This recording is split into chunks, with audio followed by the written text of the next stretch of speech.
Happy New Year, everyone. We have my neighbors, Ann and Ryan. We've got their knives. Taking a look at what they have here. So these Victorinox knives, these are great. They're not very expensive, but these are what pros use in the kitchen. They're a great shape. They cut great. They're a little bit softer, so they're not going to hold an edge as long, but they will sharpen up like that. These are great knives. Pro move getting that knife. And then this is probably one of my all-time favorite knives, the Wüsthof Classic Icon. I sharpen a lot of Wüsthofs. I sharpen a lot of Wüsthof Classics. They're great knives. They're forged steel. They're great, pretty hard steel. Will hold their edge for a while. What I like about the Icon line is this bolster right here doesn't go all the way down. I personally prefer a knife that doesn't have a bolster, so this doesn't have a bolster that goes all the way down. My Globals don't have a bolster really at all. And then this feels great in a pinch grip. You got a little back of the edge, back of the knife here you can use if you need it. Plus, as a sharpener, sometimes just dealing with a bolster is just more to deal with. So I definitely appreciate these knives as a sharpener as well. Pro knives, these are going to sharpen great. Let's get started. All right, now typically when these knives come from the factory, something like your Wüsthof here, this could actually have a factory edge as low as 14 degrees on it. And then, usually there's like a stereotype that Japanese knives get a 15-degree edge and Western knives get a 20-degree edge. But if you put a 20-degree edge on this, it's just not going to perform as nicely as if you leave its factory edge of like a 14 on there. A knife like this is probably going to come with something closer to a 20. It might be in like the 18 or so. And then, same with the rest of these. Now, what we do here at Simply Sharp is if it is an actual true Japanese style knife, we will give it a 15-degree edge. And the reason that you can do that is typically those knives are quite a lot harder and their edge retention is quite a lot better. And they're typically being used on foods that aren't quite as tough on the knife edge. On your Western style knives, I'm almost never going to go to 20. Unless it's just a very thick knife, I'm not going to do it at a 20. I will almost always opt for 17. So even though this might come with a 14-degree edge, I'll usually give it a 17-degree edge. And the reason I do that is it's going to hold up longer. And for the type of cooking your typical home cook is going to do, that's most of our business is residential people. We go to your house and sharpen your knives. That's going to be what they want, and that edge is going to hold up longer. So I feel like I'm giving better value to the customer in that case. And then certainly if they have any sort of feedback like, oh no, they really want it like wicked razor sharp, then I will absolutely put a 15 or a 14-degree edge on it based on their feedback. But a 17-degree edge for these knives is going to be very sharp. It's going to do a great job for pretty much everything that they're going to want to cut with it. And especially like these knives, like that's going to be a fairly resilient edge. This is softer metal, but it'll help that edge hold up a lot longer. So let's go ahead and get started. For anyone who's not seen this before, the type of progression that we will do is we'll first start with a 120 grit belt. This is going to put an edge on the knife, and then everything we do after that is the refining of that edge to get it really making a good cut. So we're going to drop this down to 17 degrees, turn on our air filter, and we're going to get started.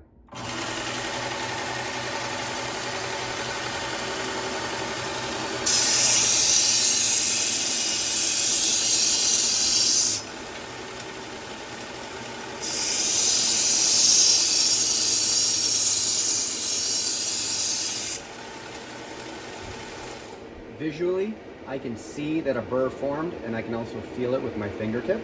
So that knife has its edge.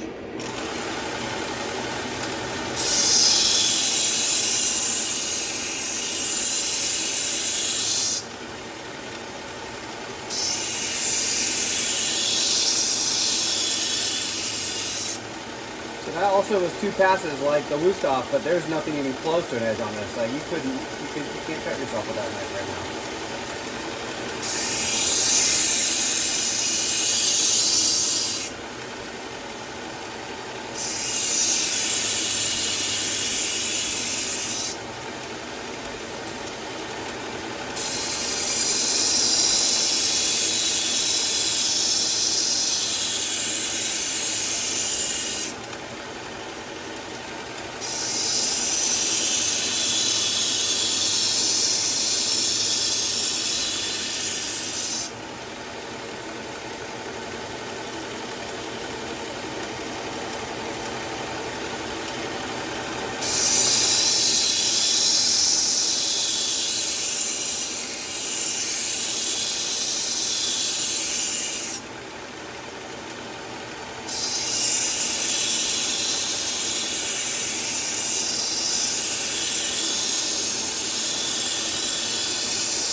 So it's not uncommon for a knife like this, a utility knife, to be one of the dullest knives in the block. It's usually a go-to knife people will just get out. It's also a knife people will use on things like cutting open a box or opening a package or something like that. So these knives tend to get a good bit of abuse, and usually need many more passes to get a nice edge on them.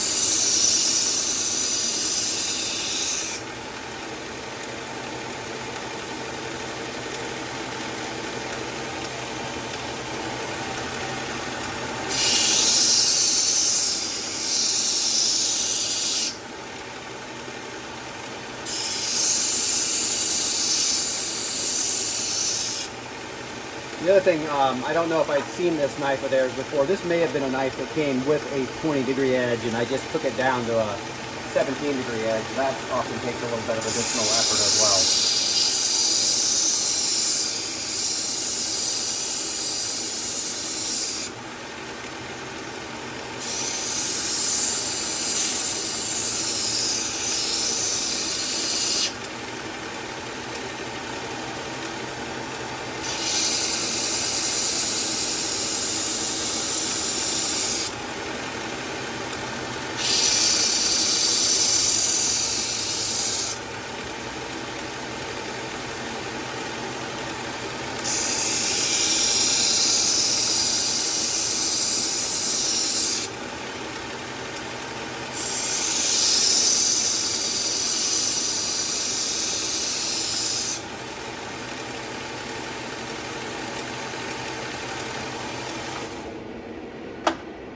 Okay, so all that with this belt right here, what that does is that puts an edge on the knife. So if the knife edge was dulled and it looks like that, it now looks kind of like that. So it is a pointy edge, but it's a little bit rolled over to one side. That's the burr that you can see and feel, and that is a sign that you have reached the sharpening of the knife at this angle. You are done at that point. As long as there's like no chips or defects left in the knife, you're done putting an edge on it.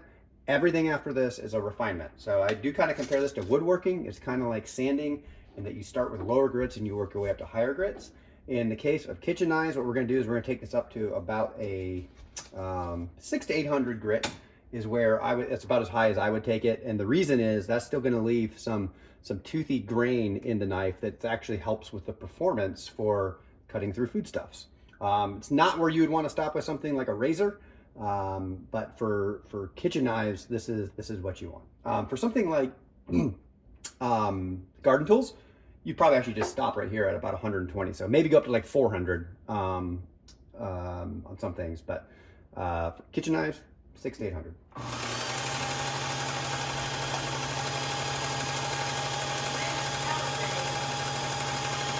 What? Okay. Give me 20 minutes.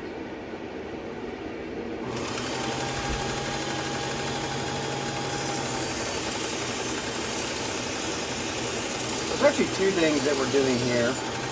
One is we are refining that edge so that the bigger, deeper stretches of 120 grit belt are getting refined into smaller, smoother scratches. But the other thing is we're working that burr that formed back and forth, and then it's going to start to come off.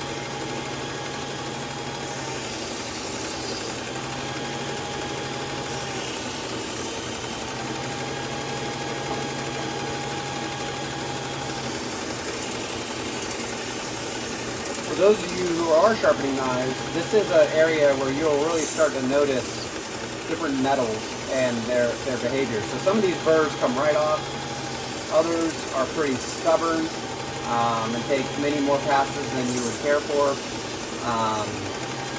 And also just depending on how aggressively you need to put an edge on the knife, like you can use different types of burrs and take different levels of effort to get the burrs off.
So we've now we've refined that edge. So if we were to look at this under a microscope, and actually one day I do have a microscope, I'll use that one day.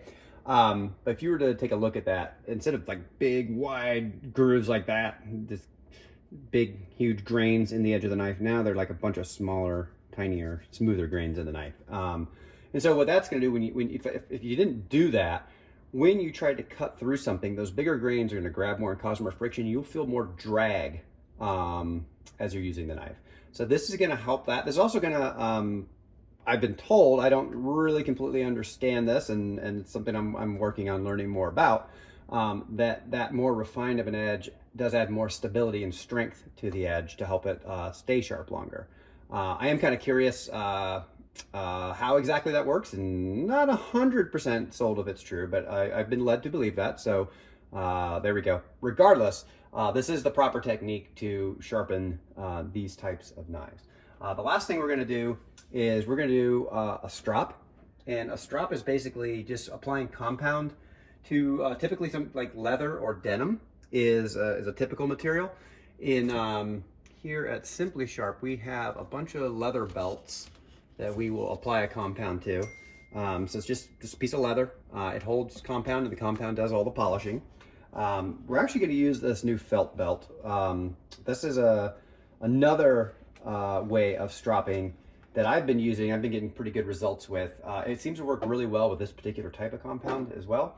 And what this is going to do is it's polishing. That's what you're doing. You're polishing metal at this point. And it's also going to remove any last little bit of burr, which is what this belt is better.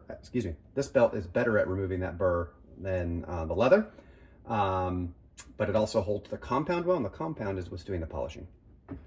Let me give you a quick test here. So we use a microfiber cloth to really help us detect if we've really removed the burr and have a nice smooth edge.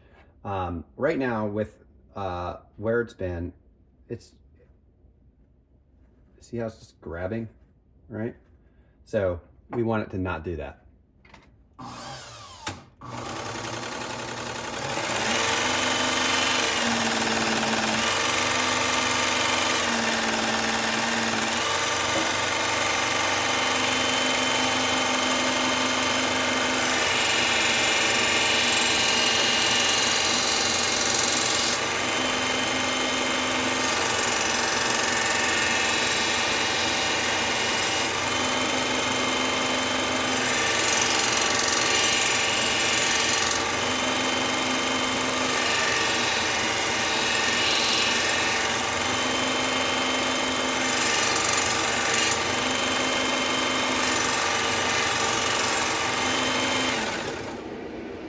So,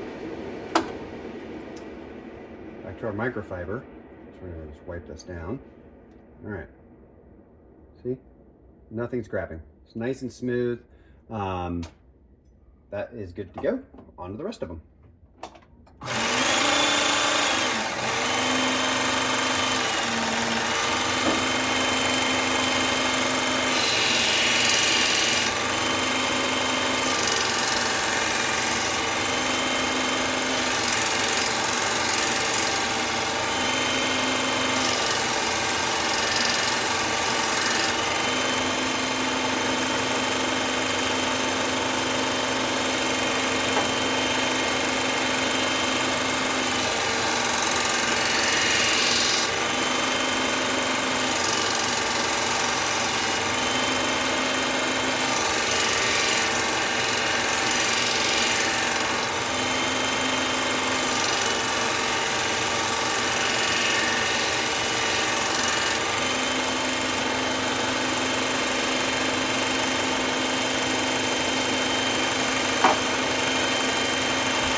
So a little bit right back here, and if I'm looking at it, doesn't look chipped or anything, so a little bit more.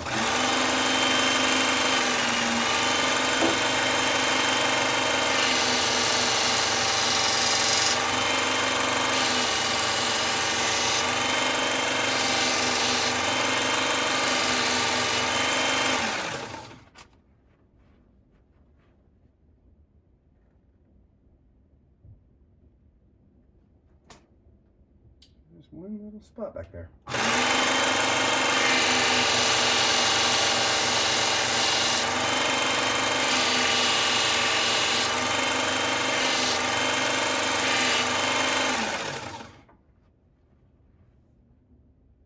There we go. All gone. All right, let's see how we did.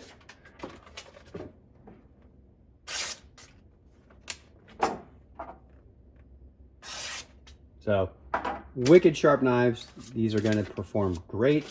Again, they got some great knives here. So, if people always ask, like, what kind of knives do you recommend? My own personal knives are Globals. I love them. I will say, if I was going to buy another set of knives, I probably would go with another set of Globals, but I definitely consider these Icon Classics. And I would definitely consider these. So if I'm going to give people a spectrum of what they could, price-wise, the Victorinoxes or something like the Wusthof Classic Icon, can't go wrong with either of those. Great knives. Thank you, everyone.